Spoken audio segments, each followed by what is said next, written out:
Oh yeah, I'm recording. That's funny. Hey everybody, how's it going? Welcome to our first episode of one of our new podcasts here called Marvel Annotated, where we talk about all things Marvel comics, movie, video games. If it's Marvel entertainment based, it's something that we'll talk about. So today we have four topics, and I am flying solo, which hopefully isn't going to be super terrible. But we have topic number one, which is basically a review roundup on the Avengers video game, which recently came out. And now that reviews are trickling out for it, we have some stuff to go over. Topic number two, in as respectful a way as possible, we're going to talk about the Black Panther franchise and some potential next steps based on some rumors that have been circling around about the future of that franchise. Topic number three, we're going to talk about some potential updates, some confirmed, some technically still rumors until otherwise stated by Marvel or Disney. But basically, Disney Plus series for Miss Marvel has some updates. And then topic number four, more on the Sony side of Marvel things. It looks like their Spider-Verse is growing ever so slowly with another edition of the Silk series, which will be really interesting. And when I say growing ever so slowly, I don't mean that as like a slight to them. I mean like it's just one more thing they're adding on. Now, getting into the second topic, unfortunately, again, I'm going to do this as respectfully as I humanly possibly can because I don't want to come off as disrespectful in any way, which is why we haven't even mentioned this at all for like a week or so. Chadwick Boseman, he passed away, and obviously he was the title character and the main lead star of the Black Panther franchise as he played T'Challa. There were some rumors that came out that Marvel was looking to actually recast after all. Personally, I think that's a terrible idea.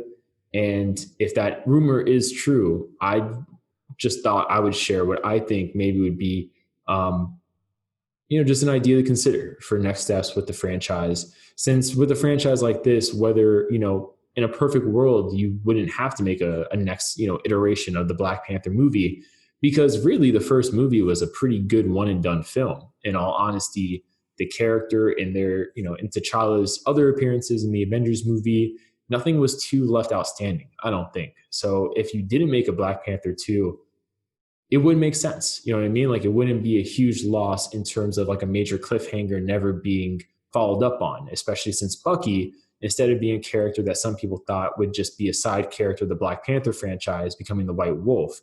Instead of that being the case, Bucky went back to being more with Captain America, and now we have the Falcon and Winter Soldier series. So I think, especially after breaking $1 billion, they're definitely going to want to make a Black Panther 2. And that's why, when I saw that the rumors were going on that Marvel and Disney are actually leaning towards recasting, I was just kind of like, I'm not surprised from a business perspective, but from a creative perspective, I think they could have come up with something better, if that is true. Now, with Black Panther 2, originally it was scheduled to film in March 2021. And the leading consensus that has been said is that Chadwick thought that more or less he would beat this. He would beat the cancer. It wouldn't be a big deal. And he'd be able to get back into action star shape, more or less, in time for filming. And no one would really be the wiser. And he could tell everybody after the fact, once he's 100% good. And it's something that you can laugh at in hindsight.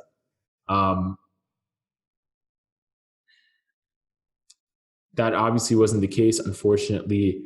But I really do think you do not need to, and you shouldn't recast the role of T'Challa. It's very different in my eyes as a fan, for sure, than Ed Norton being Bruce Banner or Terrence Howard being Rhodey, just because those are one appearance, each. And the films they appeared in, while Iron Man was really big, and not only, it was big on its own as a film, but I think it was really big in leading the, MCU going forward. I just think that, both of their appearances weren't anything that a lot of people grabbed on.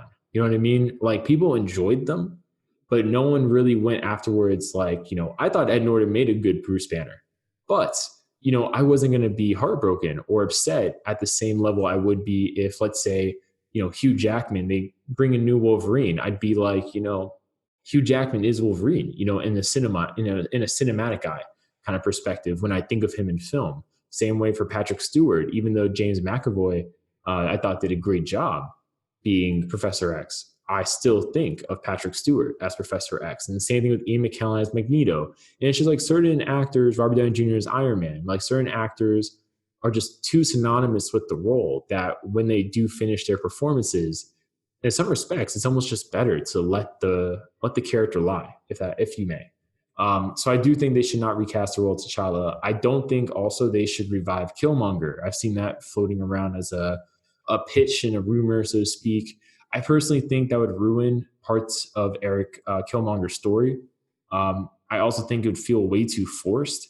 And I don't really know if Marvel, especially after making such a big deal of having, I mean, just with Black Panther in general, I mean, it just doesn't really make sense. It does not make sense, in my opinion, for Eric Killmonger's story, for him to come back to life.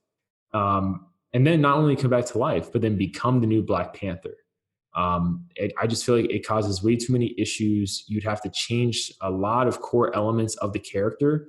I mean, like, for example, I mean, a part of Eric Killmonger was that he was so in his mindset and he was so in his beliefs that he was not redeemable, which is why T'Challa felt like he had to kill him versus simply, something like Winter Soldier, where he could be redeemed. So I don't really feel like you could do all of that and then have him, magically revive and be the new Black Panther and everything be, peachy and, good. I definitely do think a good next step would be have Shuri become the next Queen of Wakanda. I know a lot of people say she should be the Black Panther as well. And honestly, I'm not against that whatsoever. I know she was the Black Panther in the comics for about 2 years, and people have really clung to that and have really said that, with Marvel trying to be more progressive, introducing more minority and female characters as lead stars for some of their next movies, or at least as, kind of co-leads, kind of like we have Natalie Portman Thor with Chris Hemsworth Thor in Love and Thunder. But I'm not against that. But I do think if they want to keep Black Panther the kind of role separate from the king or queen of Wakanda, they have set a standard for it. Because most of the time in the comics, it's really led to believe that whoever is the king or queen automatically is the Black Panther.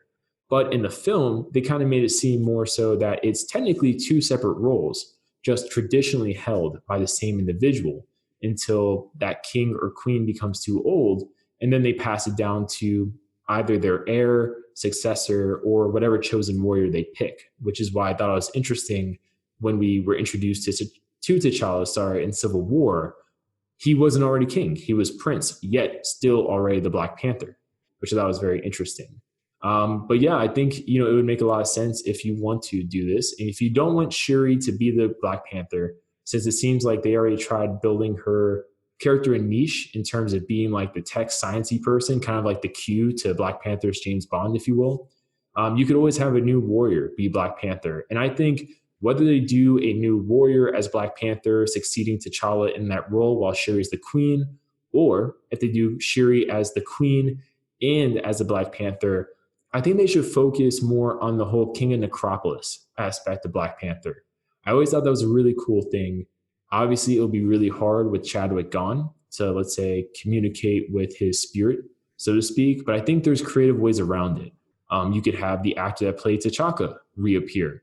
You could have CGI Panther, for example, and just use some clipped audio from, I guess, Chadwick Boseman's portrayal as T'Challa, whether it's from deleted scenes, old scenes, whatever. I'm sure with the technology they have today, they can find a way to use CGI to recreate him for like a few seconds, a minute max, just to do the whole, like, he has passed on, he is a spirit, he is now one of the spirits within the ancestral plane, along with the other previous Panthers and Kings of Wakanda. I mean, you can do stuff with it, being really creative. And I think a focus on a more intimate story would be the way to go. Obviously with T'Challa, they were kind of venturing, I think, more expansive, with T'Challa at the end of Black Panther announcing that they were going to share with the world more, not be so isolationist. But I think you can examine from an internal political standpoint, kind of what happens, to the people of Wakanda that aren't for that. People that maybe want to lead a civil war or a resistance group against what they believe to be misleading policies of Wakanda. And I think, obviously, if you look at history, there are examples you can use for examples of that, where the leader does one thing that is in direct, difference of tradition for that culture, and people rebel. Whether they're right or wrong, people do, because obviously they don't think that's the right way to go. And I think definitely if you want to use the Ta-Nehisi Coates storyline that he did, one of the first ones he did for Black Panther, it examined that. It talked about that. And it was actually a really great storyline. Basically, people were trying to overthrow T'Challa as the king and as the leader of Wakanda, not believing in basically what he's done in terms of not only making Wakanda more open with the world, but in general, just his interactions with the outside world, valuing instead being a more isolationist, nation, and going to the more traditional kind of beliefs and things that Wakanda used to do before T'Challa became king. So I think there's a lot you could work with there. Um, Going over for a next step, if they really feel and if the rumors are true, they are going to proceed with not only a Black Panther 2, but attempting to recast Chadwick Boseman. I do think if they feel the need to recast Chadwick Boseman, I know at this point they probably had the movie more or less majority written. So it might be just harder for them, and I guess their production eyes, to scrap that and write something different entirely from scratch. I would like to think that Marvel wouldn't be like that, though, about this kind of situation, but you never know with Papa Disney and all that stuff. But, I see a lot of people want to cast John David Washington of Tenet fame recently, and also he was in the Black Klansman movie.